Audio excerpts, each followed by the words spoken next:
welcome back to the channel. Today I want to talk about setting rhinestones. So this here is one of the brooches that I got with the vintage materials in the unboxing videos. These were completely blank, so they didn't have any rhinestones in them, and the boxes had loads of different coloured rhinestones intact with the foil on the back. So I decided to have a go at filling these in. So I'll show you what it looked like before. So that's a before, so you can see these have got closed backs. There we go.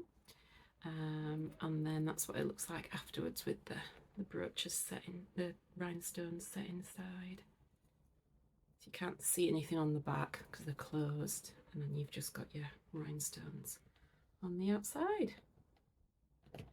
So I want to go through some tips in case you have jewellery at home that maybe you've had one of the stones pop out and you want to fix it, you've not been able to wear it because it's got a stone missing, but you managed to either keep hold of the rhinestone, you caught it before it disappeared, or you've bought a replacement.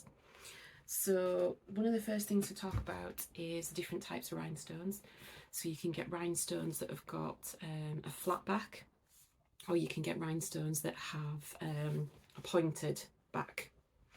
So the ones that I have, I've got some in a little tub. I'll pull one out to show you. Get that green one. So the ones that I have got, well, that's gone. So the ones I have got a pointed back, if you can see that. And it's got gold foil on as well. And then it's been faceted on the top to give it a nice sparkle. So the first thing you want to make sure is that the foil on the back of your rhinestone is intact, which means that it's on there, it's all covered, there's no flakes or missing pieces. And the reason for that is that if you were to stick that into your brooch and the foil was missing in places, what you'll get is, instead of getting a really sparkly finish like that one has, you will have what is known as a dead stone. So that will be really dull in appearance and it won't sparkle like your other rhinestones. So make sure that if it's a stone that's popped out of something and that you've kept, just make sure that the foil is still intact on the back. If not, I would recommend buying rhinestones to replace the old. So if we talk about the glue that you might use, so this is my favourite. I've tried a few different types. So this is called GS Hypo Cement or Jeweller's Cement.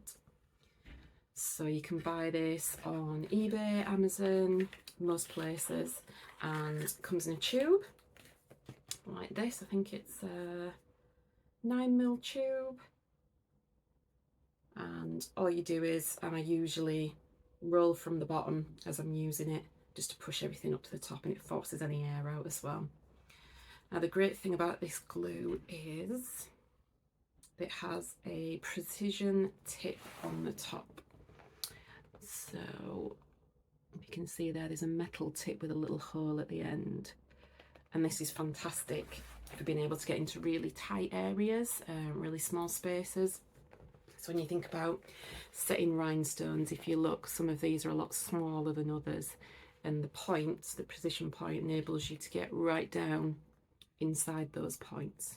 Okay, so definitely recommend the Jeweller's Cement. You can also use something called E6000 or B7000. They're both ideal for jewellery as well. So this is what the B7000 looks like. Comes in similar tube, and then again this has a precision metal tip.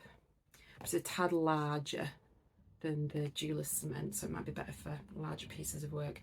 Whatever you do when you're using this, make sure that in between applications, so if you're sticking a rhinestone and then fiddling and faffing and popping it in, make sure that you put the lid back onto the glue, because if any air gets in here, if you leave that for a long time, it's just going to seep out and damage the precision tip, and you don't want that. So better make sure that I put my tip properly back on this one. and this will last you absolutely ages. I think I've had this a good few months now. There we go, brilliant. So another thing with glue, less is more. So make sure that when setting the rhinestones, no matter what size rhinestone it is, you only need a minimal tiny amount of glue in there just to hold the rhinestone in place. If you use too much glue, what you'll find is that as you push the rhinestone into the setting, the glue will push out and come over the sides, and you don't want that to happen. You might have seen jewellery where, particularly vintage jewellery, if that's happened over time, that glue that's been pushed out will go yellow, and it leaves a horrible kind of stained yellowness on the jewellery, which you really don't want. So the less you use, the less chance you have of the rhinestone pushing out the excess glue. And it's so strong, it's really strong, so you don't have to worry about having loads and loads anyway, because a small amount will be enough to keep that rhinestone in place. Next thing is, what I tend to do is, if you have something like this, so if you have a brooch that is completely blank, or a pair of earrings or a necklace, and you want them to start from scratch, it might be that you've bought some dead stock like this, or you might have had a brooch and you thought, I really don't like the colours that have been put in there, or the arrangement, the way that they've been placed in. So you might have spent some time popping and harvesting all those stones out so that you can reset them and do them in colours that you prefer. What you want to do is get your stones. I would tip them out onto maybe a saucer or a little tub or a little tray or something, just so that you don't send them scattering everywhere, because you'll be hoovering them up for days. And then rhinestones come in all different shapes and sizes, so make sure that you've got the right shape and a variety of sizes. And what I would recommend is that you put your rhinestone design in without gluing it. So decide what pattern you want, what colours you want to go where, and actually put them inside the brooch so that you can see what they look like. So first of all, you want to make sure that they fit properly. So you will see that on here, it's quite hard to see actually, there's a little raised part that goes all the way around, so kind of like that frames the rhinestone. And what you want to make sure is that your rhinestone fits right inside there and still shows the frame around the outside. So you can probably see on there that you can still see the gold edging all the way around the rhinestones. If the rhinestone is too big, then what happens is it sits too high, and it covers that entire section, and it starts to make it look a little bit odd. It looks very clunky, very chunky, because it's not the right size. So that's another reason for popping your rhinestones in and just checking that they fit properly, and that you're happy with how it looks as well, because once you've stuck them in, you don't really want to be having to faff and poke them all out again, and then you've got glue everywhere and you've got to clean everything. So try it out first, make sure that you're happy with the way that it looks, and then you can move on to sticking them in place. Now, with this brooch in particular, you can see that this has a closed back, so none of the rhinestone will be exposed. You won't see any of the rhinestone on the back. And that's the same with these clip-on earrings that I did the other day. So if we look at the back of these, you can see that they just have a solid metal back to them, so you won't see any of the rhinestone exposed on the back there.